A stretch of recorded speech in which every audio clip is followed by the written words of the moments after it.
Nemoteno izvajanje lekarniške dejavnosti je v vsaki državi vitalnega pomena, pomembno za slehernega državljana. Pri nas v Lekarniški zbornici Slovenije pa vendarle že dolgo opozarjate, da na tej ravni prihaja do resnih, kratkih stikov, ki bi lahko ogrozili tudi nemoteno zagotavljanje preskrbe z zdravili občanom, državljanom. Se obetajo na tej ravni že določene rešitve in če, kako hitro naj bi prišlo do njih? Verjetno s svojim vprašanjem najbolj naslavljate problematiko nabave zdravil v javnih lekarniških zavodih. Ja, kot je minister napovedal, sestanek na ministrstvu se je zgodil in nekako smo razumeli, da minister soglaša z našim stališčem, da je potrebno urediti zakonske podlage. To je zaenkrat vse, kar lahko rečem. Sicer pa tudi imamo v lekarniški dejavnosti še nekaj, ne bom rekla težav, bom rekla izzivov. To je sprejetje normativov, namreč lekarniška dejavnost lahko v zdravstvenem sistemu prispeva še veliko več, ampak za vsako delo so potrebni ljudje in tudi v lekarništvu se ta trenutek spopadamo s hudim pomanjkanjem kadra. Sprejetje normativov pa bi seveda pripomoglo k zaposlitvi dodatnega prepotrebnega kadra. Imamo pa pripravljene tudi nove storitve za naše paciente, ki bi izboljšale varnost in učinkovitost uporabe zdravil in pa prispevale k javnemu zdravju. To so iz prvega naslova storitve predvsem za kronične bolnike, kot je pregled uporabe zdravil, osebna kartica zdravil, uvajanje nove terapije.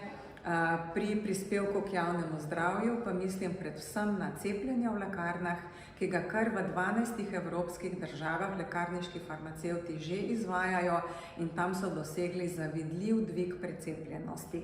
Vemo pa, da je v Sloveniji precepljenost proti sezonski gripi pa izjemno nizka. Kako pa v tem smislu ocenjujete dialog z aktualnim ministrom za zdravje oziroma s celotnim ministrstvom za zdravje, kajti to je nekako prva stična točka, prvi moment pomemben za uvedbo tovrstnih sprememb, ki bodo pomembne za vse in ki bi, kot razumem, postavile slovensko lekarniško dejavnost in njeno vrednotenje ob bok drugim evropskim članicam. Ja, tu pa moram žal povedati, da konkretnih pogovorov na to temo še nismo imeli. Sestali smo se enkrat z državnim sekretarjem, ki je odgovoren za lekarniško dejavnost.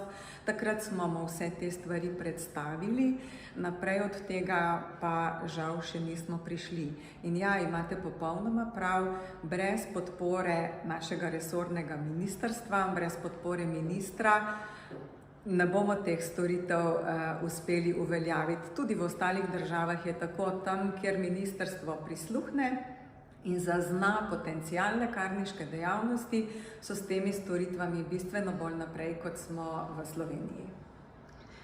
Kateri pa so ključni izzivi, ki jih izpostavljate kot najpomembnejše, zlasti v kontekstu jubileja, ki ga obeležujete? Kaj je trenutno, zlasti z vidika prebivalstva Slovenije, najpomembnejše?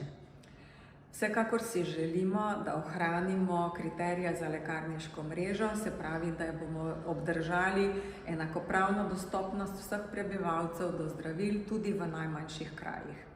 Potem si želimo, da približati vsem, ki to potrebujejo, storitve, ki prispevajo k varni in učinkoviti uporabi zdravil.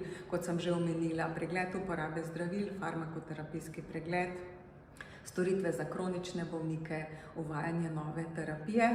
In seveda vse to bomo lahko dosegli, če bomo dobili priznanega tudi nekaj več kadra.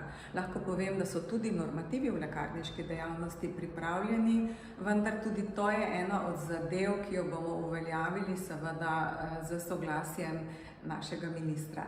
No in tudi za cepljenje mi imamo pripravljen celoten protokol, imamo pripravljen program izobraževanja, tako da bi lahko dokaj kmalu začeli izvajati tudi cepljenje proti sezonski gripi v naših lekarnah.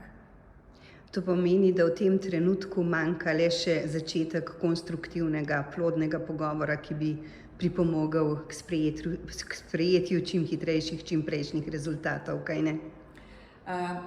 Drži in glede na izjave ministra in njegove ekipe, da bodo vključevali vse deležnike, ki lahko pripomorejo k izboljšanju zdravja ljudi v naši državi, pač verjamem, da bomo tudi za te projekte kmalu sedli za skupno mizo in si naredili en akcijski načrt.